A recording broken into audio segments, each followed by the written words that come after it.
Төртінші қабатта жүр екен ғой. Жандос қазір лифттің тақысын естейміз. Қойыңыз қайдағы нәрсені айтпай. Осы бір жақсы нәрсе айтсаңызшы. Енді жақсы болғанда, енді болады осы жағдай, мысалы, тоқтап қалса, ешкім көмектесетін адамдар бар ғой қазір. Қайдағы қазір көмектеспекті көресіз, сол сенің сөйлеп жатсаңды ютубқа салып, әлеуметтік желіден өзіне лайк жинайды. Жоқ, бар көмектесетіндер. Нағыз бейбіт күннің батырлары арамызда жүр. Көрсет салмаған соны. Ой, сенбейсіз ба? Жоқ. Көмектеспейді шынайы. Қиналғанда демеу беретін өзінің мамандығы адал жандар бар біздің арамызда. Жүріңіз болмаса көрсетейін мен сізге.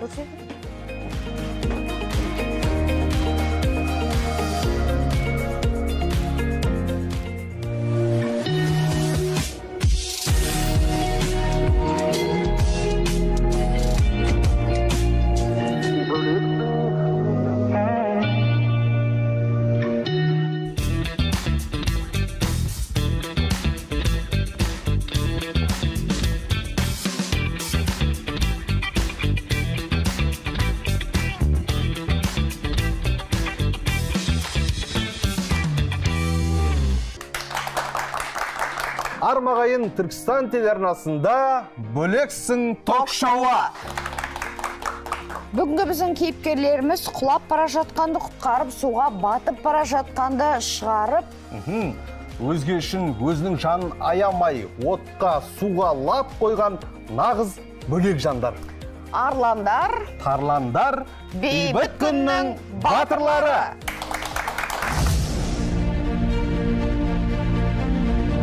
Бүгінгі күннің батырлары кімдер? Өзімді батырым деп санамаймын мен. Сол балам құдықта ашқан екеуі ойнап. Бұл аяқпен түсіп кеткен құдықтың ішіне. Үйде өздері қалып кеткен жағдай мен көз алдыма елестеп тұрды дәл қазір. Сонымен біз барғанымызда үй жанып жатыр. Алып кетті мен. Су.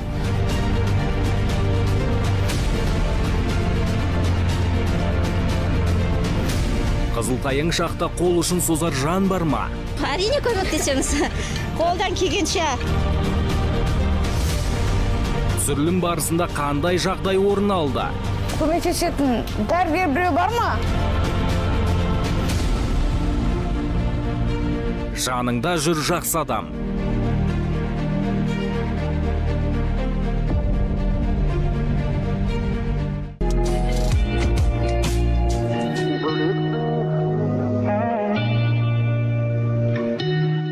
Ал мәке, жаңа ғана айттым ғой сізге, бізде де не бір мықтылар, не бір азаматтар бар екен. Оны дәлелдейін бе сізге?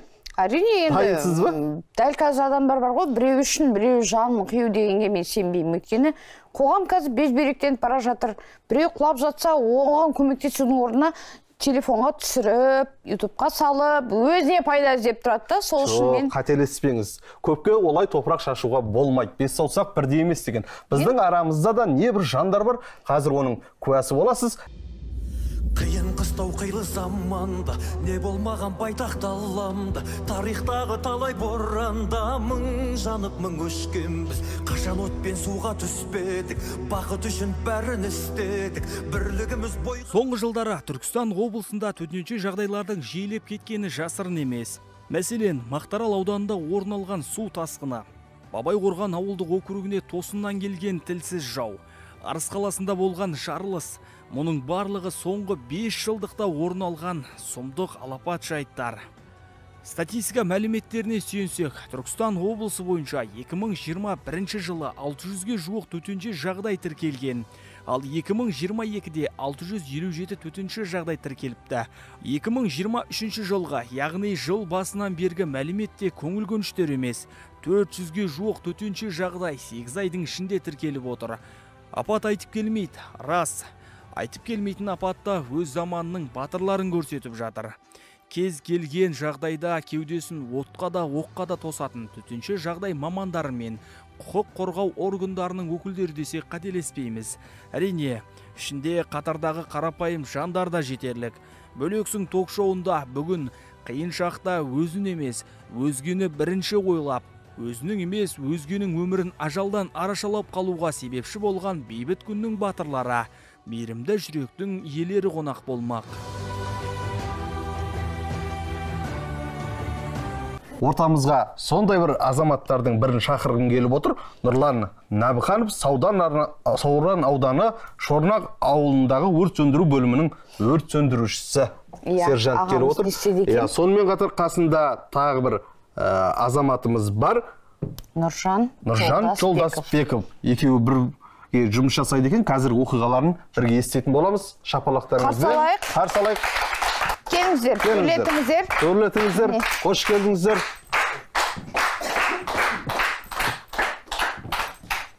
Ағаларымыз, кеуделеріңіз тола, медаль мен орден. Бұл кісілердің ер екені көрініп тұр, кәдімгідей медальдарынан таққан.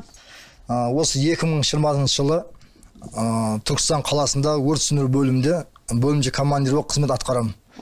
Сол кезде түстен кейін Түркістан қаласында өрт сөндіру бөлімінің жаңағы байланыс бөліміне дабыл түседі.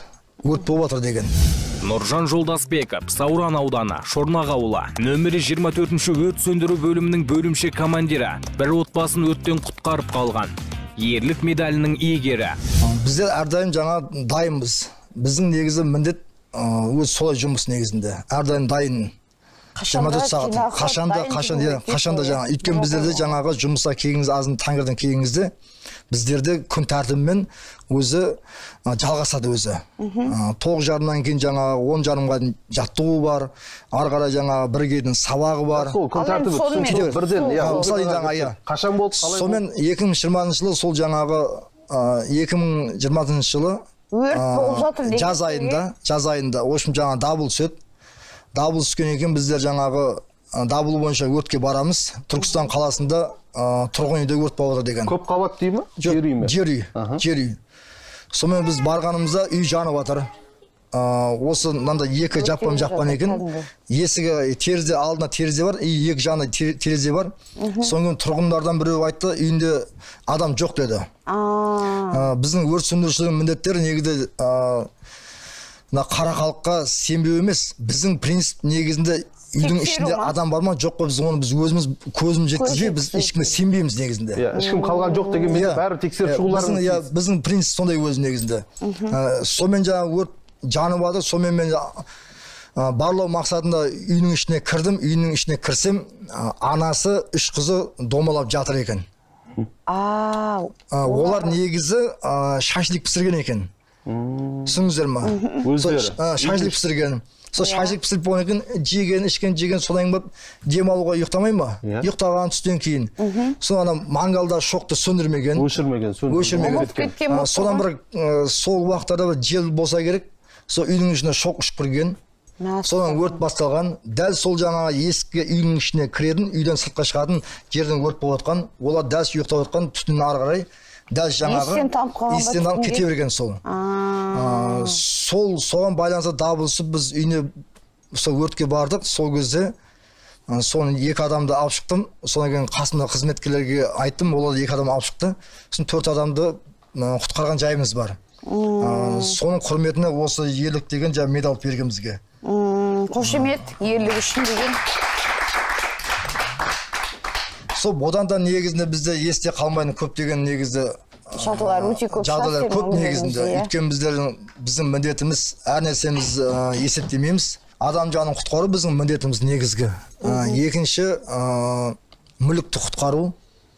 Үшінші болып жатқан өрттің сөндірілуіне біз барынша жұмылдырылып жаңағы атсалысамыз. Негізі міндет солай. Сонымен жаңағы түтіннің арасынан үшеуін де алып шықтыңыз. Өрт болып жатқанның ішінен мен ішіне кіріп кеттім де жаңағы өрт лапылдап жанып жатыр. Түтін ба? Жоқ, лапылдап жанып жатыр. Лапылдап үйдің іші. Лапылдап жанып жатыр. Сонымен барлау мақсатында, өз көзімен жеткізу мақсатында үйдің ішіне кірген кезде ар түкпір тамында 4 адам әр жерде домалап жатыр. Ана жерде жұрттың сөзіне сеніп бұлай кетіп қалсаңыздар негізінде, иә? Ол бізге ол кезде жаңағы мінекей көрдіңіздер ғой, өзінің антына деген адалдығының арқасында ішке кіріп, жаңағы көзбен көріп, мінекей 3 адамның өмірін құтқарып қалдыңыз ба енді? Қалай oldu? 4 адам. Қазір енді ортамызда жүр ма ол кісілер? Біз оларды мен ол кісілермен ешқандай байланысты емеспін. Өйткені біз енді ешқандай өзінің қайтарымын күтпейсіздер ғой. Біз қайтарым күтпейміз. Танымауымыз да мүмкін, олар танымауы да мүмкін. Сол сәтте қандай болды? Төртеуіңде бұлай несі бар? Төртеуінде сол кезде уже ұйықтап қалған төртеуі де. Сонымен сол кезде жаңа артпады, сол жаңағы 103 қызметкерлер келді. Сонымен жаңағы емхана алып кетті. Болды, біз арғары біз өзіміздің міндетімізді өртті сөндіруге кірісіп кеттік. Қазір енді кейбір жағдайда жедел жәрдемнің негізі жедел жетуі қиын ғой, сол кезде алғашқы көмек көрсеткен шығар. Қанша уақытта келді? Жедел жәрдем. Кешікпей тура уақытында келді. Немесе оған дейін сіз жедел жәрдем ба? Сол жедел жәрдем негізі мен ол жерде негізі ішке кіріп кеткенімде іштен шыққанда жедел жәрдем келіп қойған екен өзі. Алдына демек хабарланды. Адамдардың барын білмеген. Адамдардың барын ол да білмеген. Біздерге тұрғын адамдардың біреу айтты, үйдің негізгі біздің мақсатым өртке барған кезде үйдің иесін сұраймыз біз. Мына үйдің иесі кім? Мен дейтін болса үйінде адам бар ма жоқ па? Жас балдар бар ма? Кәрі адамдар бар ма жоқ па? Біз сұраймыз негізді. Ал ол жерге барғанда үйдің иесі болды ма болмады ма? Ешкім жоқ, үйдің иесі үйдің ішінде тұр ғой енді. Ұйықтап жатыр. Ешкім жоқ деген себебі сол ғой. Сонымен дальше біз ары қарай жаңағы өзіміздің міндетімізді кірісіп кеттік жалпы. Жалпы негізі бала кезден болатын баланың жаңағы жалпы малдың белгілі болды, қасқа дейді, сол сияқты неде бар ғой. Бұрын негізі осы марқұм әкем мен осы өрт сөндіру салаға жұмыс кіргенде айтатын еді. Кіріп кетпесін басталып, сен бұрыннан сен сондайсың өзің деп. Негізі мен бұрыннан сондай кішкентай кезімде сондай жағдай болмаса кіріп кетуге тырысатын едім негізінде. Бәрібір де адамдық бір қасиет болу керек. Өйткені жаңа адам өмірінің негізі қымбат негізінде. Оны көріп тұр, мен оны тастап кететін болсам, мен адаммен қасиетім уже жер басып жүре алмаймын дейсіз ғой. Солда қарап отырсаңыз, түнім тыныш болмайды мысалы жаңағы. Түнім тыныш болмаған мен уже өмірім тыныш болмайды да мысалы. Неге көмектеспедім екен деген. Сондай бір нәрсе тұрады ғой мына жерде. Қарап отырсаңыз, өйткені мен жаңағы қарап отырсаңыздар, мен әрдайым жаңа жұмысқа кеткен кезде бала шағаларым жаңа әйелім аман есен барып кел дейді мысалы да. Жұмыстан кейін кезде кәдімгідей өзімізді сезініп келеміз. Өзіміз әкеміз, өзіміз қызметімізді аман есен атқарып келгенімізде біз қуанамыз негізінде. Өйткені осы жұмысына кетіп, қызметіне кетіп, қызметтен аман оралмай кейін адамдар да бар да, мысалы қызметкерлер бар мысалы. Ондай жағдайда болған мысалы да. Сіз соның барлығын біле тұра, бірақ келесі күні қызметіңізге тағы да қорықпай барасыз ба сонда? Барамыз, өйткені біздің міндетіміз сол. Еліміз үшін, жеріміз үшін деп біз аямай тер төгуге әрдайым дайынбыз. Қос Нұркен ортамызда отыр ғой. Жалпы өрт сөндірушілердің арасында мынандай бір сөз бар дейді. Бүгінгі жұмысқа шыққанымыз бұл біздің соңғы сапарымызда, соңғы жұмысқа шығуымызда мүмкін деген сияқты. Мынандай да бір оқиға болған мысалы. Бізде оқиға көп негізде өзі. Біздердің ең бір тағы бір қорқынышты бір жағдай болады. Біздер тұрғын үйдегі шыққан кезде газ баллоны бар бізде. Тұрғын үйлерде негізі көбінесе газ баллонды есепсіз бөлменің ішіне кірісіп қояды. Негізі ол сыртта тұру керек негізінде. Арнайы ящигімен. Сондай жағдайда біз газ баллондарды, пысылдап қалған газ баллонды біз алып шығуға тырысамыз. Алып шығып кеткен кезде ой келеді. Мен осыдан жарылып кетсем, азанда мен бала шағамды көрдім, сол соңғы көрген күнім болғанша мүмкін деген. Іште енді мұсылманбыз ғой енді, кәлимамызды айтып аламыз. Бірақ міндетіміз газ баллонды алып шықпасақ, ол тұрғын үйдің жаңа мүлкіне зиян береді. Мүлкінен бұрын адамына зиян келеді. Иә, мысалы зиян береді. Біз өзіміздің жаңа соған қарамастан газ баллонды алып шығып, ары қарай өзіміздің дәлше өртімізді сөндіруге кірісеміз негізінде. Тағы біздің Нұркен келіп отыр екен, сыртта қалып кетпесін. Сіздің жағдайыңызда Алматыда болды дей ма, сондай бір естіп жатырмыз, жағдай қалай болды екен. Бағанан бері жаңағы ағамызбен әңгімеден сізге енді көшіп жатырмыз ғой, сондықтан да қалай болды жағдай былай? Менің есімім Нұрлан. Сол Сауран ауданы Шорнақ ауылында сол бір жерде үздіксіз қызмет етіп келе жатырмын. Менің де бұл медалдықтарым сол үздіксіз тәртібімнің дұрыстығы шығар. 10 жылдық, 15 жылдық үздіксіз жаңағы еңбек етілімді өтеп бергені бар. Кеудеңізде әдемі жарқырап тұр. Ортасындағы жаңағы мынау төтенше жағдайлардың үздігімен де жаңағы батырлық медалы бар. Нұрлан Набиханов, Сауран ауданы, Шорнақ ауылы, нөмірі 24-ші өрт сөндіру бөлімінің өрт сөндірушісі. Сержант Алматыда болған газ жарылысында бір баланы құтқарып, сол үшін ерлік медалімен наградталған. Біздің енді әр ісімізді мен өзімнің ойымды айтайын, мен өзімнің ойым, бұл өзімді батырым деп санамаймын шынымен. Неге? Өйткені біздің саламыз сол ғой. Біз солған басында соған өзіміз біліп, сонда қиын екен біліп, қатерге тігетіміз қаншалықты біліп кірдік. Ненің о жерде ағаларым істеген, жезделерім істеген, солардың артынан бізді еріп, мен дайын болдым. Бізде сондай боламыз деген, бізде бір батырлық болу керек қой, еркек болғаннан кейін өмірде бір намыс болу керек. Әрине. Сол нәрсені баса ойладық та біз. Еркектің екінші аты ерлік, Ерлік қой, сол бізде енді ерлік болғанда да жаңағы коллективім айтып кетіп жатыр ғой Нұржан. Әр нәрсе алдымызда қай уақытта келетін нәрсені білмейміз. Мен де сол өзімнің кезекті еңбек демалысымда бауырым Алматыда тұрады. Алматы облысы Талғар қаласында.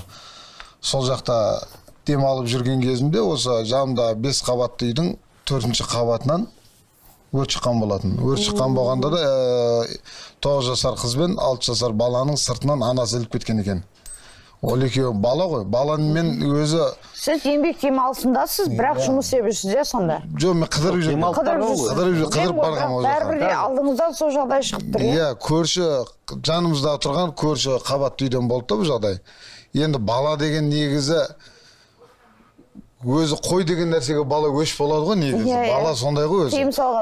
Тиым салған нәрсеге бала керісінше жүреді. Сол бала мен кішкентай қыз от жағып балконда ойнаған, дәнекерлеу іштері жаңағы лампа дейді, жаңағы паяльник оған тиген, газға жанған, газ жанып, газ жарылады. Бірақ бала мен қыз арғы бөлмеге қашып үлгерген екен.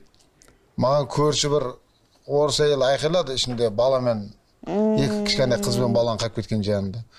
Сонан есіктің алдында тұрған жаңағы сүйеме дейді ғой, 4-ші қабатта болды. Сүйеме мен жаңағы балтаны алып жүгіріп, пока өзіміздің қызметкерлер келем дегенше. Есік ашық құлыптаулы ма? Жоқ, құлып есік. Қазіргі дамыған заманда бала шағаның сыртынан қамап кетеді ғой. Өте қиын ғой замоктарды бұзуда. Сол әдісін өзіміз қанша көргендігіміз бар, енді сонымен 1-2 жігіт еріп кірген, біраз жігіттер шыдай алмай шығып кетті.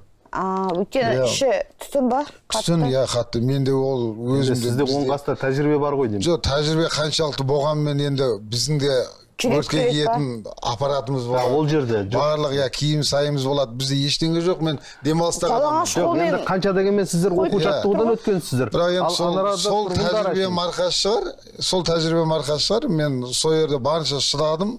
Замокты бұзып, мен 2 нені алып шықтым баланы іштен. Өзімді аздап жарақаттандым. Олар қандай жағдайда болды, сіз кірген кезде аман есен сау ма, жоқ, есінен танып бара жатқан түтінге шыққан ба? Мен бұл жерден бір жақсы өмірлік тарихты көрдімше, бауыр деген. Қыз 9 жаста, бала 6 жаста есімде. Бауырын тастап қимай, тастап кетуге қимай, кішкентай қыз бала өзі батарейкеге ілініп қалған, өзі есін білмейді. Сол кішкентай қыз ана терезеден секірмекші, бірақ сонда да бауырын ала кетпекші, тастап, өртке кетпей. Бұл жерде бауырмалдылық. Соны сүйреп, терезенің алдына қарай жақтауға жаңа сүйреп алып шығамай жатыр. Мен сол кез көз алдымда да әлі. Сол нәрсені көрдім мен. Сол енді біз алып шықтық, көршілердің бары айқайлап ар жағынан жүгіріп шықты. Қайдан бұлай күш болды сенде деген сияқты. Ол жақта барлығы таниды ғой, көршілер ғой, мен қыдырып барып тұрам ғой. Сол кезде бір көрші жігіт жүгіріп келді. Бұл өзі өрт сөндіру саласында жұмыс жасайды. Бізге жылда өсіп демалып келіп тұрады деп, ағасы деп бәрін түсіндіріп жүгіріп келді. Онан кейін сол жерде жаңағы қазір әлеуметтің дамып тұрған кез ғой, жаңағы бәрі телефонға түсірді, интернетке жүктеді.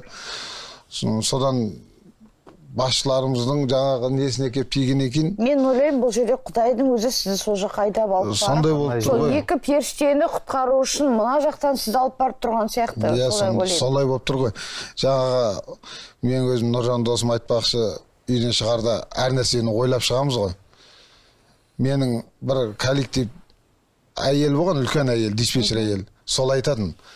Біз пажанды машина тұратын мен радио байланыс тұратын жерде үлкен терезе болады. Сендер барлығын ойнап жүресіңдер дейді. Алысып, күресіп, ойнап, біреуің сабағы жазып отасың, біреуің норматив, жүгіріп секіріп атасыңдар. Бірақ алдарыңда не тұрғанын білмейсіңдер дейді. Мен соны көп ойлаймын дейді, сендер дейді. Өткен сондай жағдай көп көрген ғой. Ол кісі, тәжірибесі үлкен кісі ғой енді ол кісі. Біз жұмысқа кіргеннен кейін 1-2 жылдан кейін зейнетке кетті ол кісі. бірақ сол бізді көп ойлайтын. Оның да бір сөздері маған кішкене ойымда сабақ болып қалып кетті да. Осындай жағдай жалпы өз басыңызда көп болды ма? Осы Алматыда болған жағдайдан да бөлек? Иә, әрине, жаңағы біздің міндетіміз болғаннан кейін әр нәрсені біз ойымызға алмаймыз. Кез келген нәрседе де болады ол нәрсе. Біз қаншама өртке қиыншылығы бар, күннің суығында қолдарымыз істемей қалатын кездер болады. Өз-өзіміз сөйлей алмай да қаламыз былай айтқан кезде. Сондай жағдайлар болады, бірақ енді елімізге қызмет етуіміз керек қой. Біз етпесек те басқа біреу ету керек. Сіз мысалы құтқардыңыз, кеттіңіз, еңбек демалысындасыз, кетіп қалдыңыз, ұмытып кетіп, енді артыңыздан сіздің сол ерлігіңіз қалай тапты сізді? Мен жаңа айтқанда ол жақта да әлеуметтік желіге салған. Онан кейін жаңа көрші келіншек, сіздердің жаңа бірге сіздер сияқты жаңа журналист болып істейді екен. Сол кісі келіп көріп қалады мені. Сол түсіреді. Мен керек жоқ деп ұялып қашып жүрдім. Мен түспеймін ондайға деп. Сіздердің осы буын сондай ерлікке құмар келді ма? Екеуіңіз қалай бір салада доссыздар әлі? Осы қызметке келгеннен кейін достастыңыздар ма? Бірге мектепте оқыдыңыздар ма? Жоқ. Үлкен сияқтысыз ғой сіз? Мен үлкен. Мен 2 жас үлкенмін. Қызметтесіздер ғой, иә? Иә, бұл өмірлік досым да. Біз екеуміз бір күнде құжат дайындап осы жұмысқа кірдік, бірақ бізге бұл салаға қызығу себепшіліміз бұның үлкен ағалары басшы құрамдықта осы өзіміздің салада жұмыс жасаған. Мен ағаларым да жасаған. Содан бізге енді кімде болсын өзің ағаларына, әкелеріне қарап еліктейді. Мақтан тұтады. Мен де өскенде осындай болсам екен. Марқұм әкем айту үшін тұғын, мен 97 жылы ұмытпасам жездем жұмысқа кірген кезде мен әскерге кетем, бұл пажани болам деген нәрсені бірақ түйдім болды. Алдыңызға мақсат қойдым. Мақсат қойдым. Одан уақыт келе мен әскерге кеттім, 2 жыл әскерде болдым. Жаяу әскерде болдым. О жаяу кейінен мен именно өрт саласында әскерде болдым, онан кейін ауысып. Балам болмай-ақ қой деген сияқты болған жоқ қой. Мен қатты қызыққанды білдім ма, белімді буды сол жолға қарай. Райыңыздан қайтағысы келмеді ма деген қауіп ғой. Жасап алам, істей еңбекті айтпесем үйде 2-ақ баламыз. Үлкен ағам сыртта тұрады. Соны мен жібергісі келмеген сыңай танытты, бірақ мен уже талпынып тұрғаннан кейін әкем дайындады соған.